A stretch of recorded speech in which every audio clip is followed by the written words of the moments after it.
महाराज जी मेरे व्यूअर्स को बताना चाहेंगे जीवन में क्या करना चाहिए, क्या नहीं करना चाहिए, और सबसे महत्वपूर्ण जीवन कैसे जीना चाहिए। ओम श्री गणेशाय नमः। जीवन में कैसे जीना चाहिए जीवन को, ये हमें श्री रामचरितमानस सिखाती है।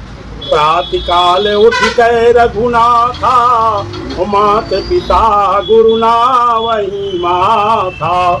अनुज सखा संग भोजन करही, गुरु आज्ञा आयसु अनुसरही। गुरु ग्रह पढ़न गए रघुराई, अल्पकाल विद्या सब पाई। और भरत जी ने क्या कहा है, भगवान के प्रति समर्पण होना चाहिए। भगवान के प्रति जब समर्पण होगा तभी भगवान मिलेंगे। भाव ही भरत है। अर्थ न धर्म न काम रुचि, गति न चाहूं निर्वाण। जन्म जन्म सिया राम पदा, यह वरदान नयान।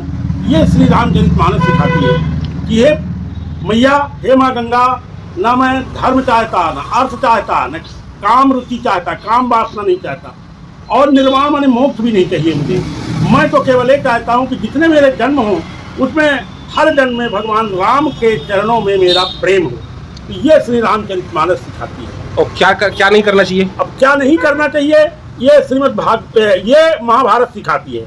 महाभारत में द्रौपदी ने दुर्योधन को कहा कि अंधे के अंधे ही होते हैं। कड़वी वाणी बोलने के कारण पूरा महाभारत हुआ।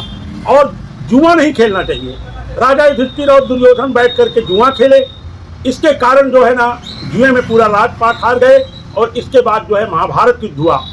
तो महाभारत से सिखाती है कि हमें जीवन में झूठ, कपट, छल इत्यादि से दूर रहना चाहिए, और कड़वी वाणी कभी नहीं बोलना चाहिए। ऐसी वाणी बोलिए मन का आपा खोए, औरन को शीतल करे आप शीतल होए।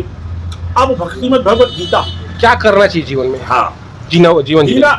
भगवत गीता में क्या है, भगवान कृष्ण ने कहा है कि तुम कर्म करो, फल की इच्छा मत करो, फल अपने आप मिलेगा।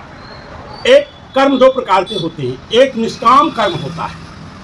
निष्काम कर्म का मतलब है कि आप कर्म करते रहिए, फल की इच्छा बिल्कुल न करिए। और ब्रह्मार्पणमस्तु, ब्रह्मार्पणम ब्रह्मार्विघ्नो ब्रह्मणाहुतम ब्रह्मैव तेन गंतव्यम ब्रह्म कर्म समाधिना।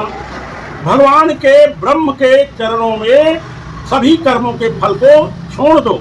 सर्वान धर्मान परित्यज्य मामेकम शरणं व्रज। सभी धर्मों को छोड़कर मेरे शरण में आ जाओ, मैं तुम्हें सभी पापों से मुक्त कर दूंगा। तो ये श्रीमद् भगवत गीता में बताया गया है। और भगवत गीता में भी बताया गया है कि ये आत्मा अजर और अमर है, मरता केवल शरीर है। ये आत्मा अजर और अमर है। न तो आत्मा न जाते म्रियते वा कदापि, नायं भूत्वा भविता वा न भूयः। अजो नित्य शाश्वत अयम पुराणे, न हन्यते हन्यमाने शरीरे। वसांसि जीर्णानि यथा विहाय, नवानि गृह्णाति नरोपराणि। तथा शरीराणि विहाय जीर्णानि नन्यानि संयाति नवानि देहि। जैसे मनुष्य पुराने वस्त्रों को छोड़कर नया वस्त्र धारण करता है, उसी प्रकार ये आत्मा पुराना शरीर छोड़कर नया शरीर धारण करती है। तो कर्म और मोह दोनों का त्याग करके और परमात्मा में लीन हो जाना, भगवान का भजन करना। ये जरूरी नहीं है कि आप घर छोड़ दीजिए। राजा जनक जी कितने बैरागी थे, उनको विदेह राज कहा जाता है, लेकिन वो पूरा राजपाट चलाते थे। तो भगवान का नाम लेना और मोह नहीं करना, इस संसार में किसी से भी ज्यादा मोह करना ही दुख का कारण है। यदि आपको लगाव रखना है तो केवल परमात्मा में लगाव रखिए, जो परमपिता परमात्मा है, जो माता पिता पत्नी पुत्र इत्यादि आपको सभी छोड़ देंगे, लेकिन वो परम परमात्मा राम कभी आपको नहीं छोड़ेंगे। इसलिए उनके शरण में ज्यादा रहो और उन्हीं की ज्यादा भक्ति करिए, तो आपका जीवन और जन्म जन्मांतर तक आपका सफल रहेगा और आपको परमात्मा